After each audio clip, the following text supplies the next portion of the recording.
ইনসাফ করো। আজকে তো মানুষের নারী দেখো, মোবাইলের নর্তকী দেখো, রাস্তার নারী দেখো। যদি কোনোদিন দেখো যে তোমার বিবাহিত স্ত্রী 2 নম্বর চরিত্রহীন, সেদিন বুঝবা কষ্ট কাকে বলে। কসম খোদা, আর জাহান্নামের আগুনে জ্বলতে হবে না।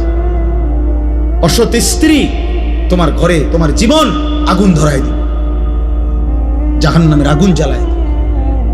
এজন্য কোরআন শরীফ আছে ওয়াকিনা আযাবান নার, হে আল্লাহ আমাকে জাহান্নামের আগুন থেকে বাঁচান।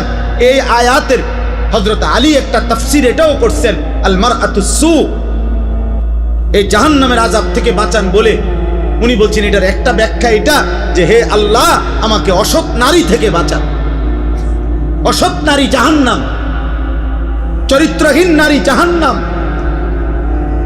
ওই আগুনের টুকরা। সেদিন কষ্ট পাইবা, দুকে দুকে মরে যাবা। আমি বলে গেলাম। এই জন্য দয়া করে আমরা প্রত্যেকে ইনশাআল্লাহ ঈমান আমলের হেফাজত করব। এমনি তো জানা শরীয়তের অনেক কথা অনেকেই জানে, সকলেই জানে। এই জানাগুলোকে মালুমাত বলা হয়, মানে এমনি জানে আর কি। মনে করেন আজকে 10 বছর যে কোনোদিন 5 ওয়াক্ত নামাজ পড়ে নাই এমন কোন মুসলমানকে যদি জিজ্ঞেস করে যে ভাই বলেন তো নামাজ কয় ওয়াক্ত, তো ওই লোক কি বলবে 12 ওয়াক্ত। কয় ওয়াক্ত? তাহলে এই কথাটা তো সেও জানে। তাহলে এইটা তো জানায় শুধু, এটা এলেম না। এলেম তখনই এলেম হয় যখন তা আমলে পরিণত। আজকে 30 বছর ধরে যে সুদ খায়, মনে করেন এই হারামখোরকে জিজ্ঞেস করে যে বলেন তো ভাই বাবা যে সুদ খাওয়া কি, তো উনি কি বলবেন? মুস্তাহাব। কি? তাহলে তো এটা হেও জানে,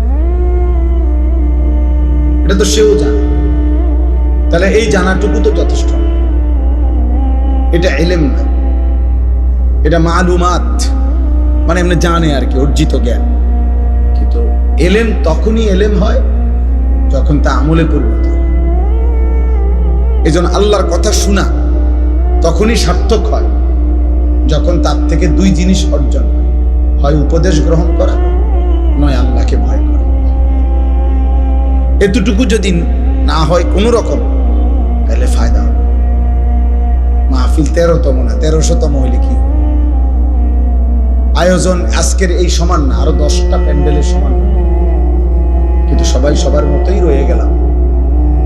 তাইলে দোস্ত তেমন তো কোনো অর্জন হলো।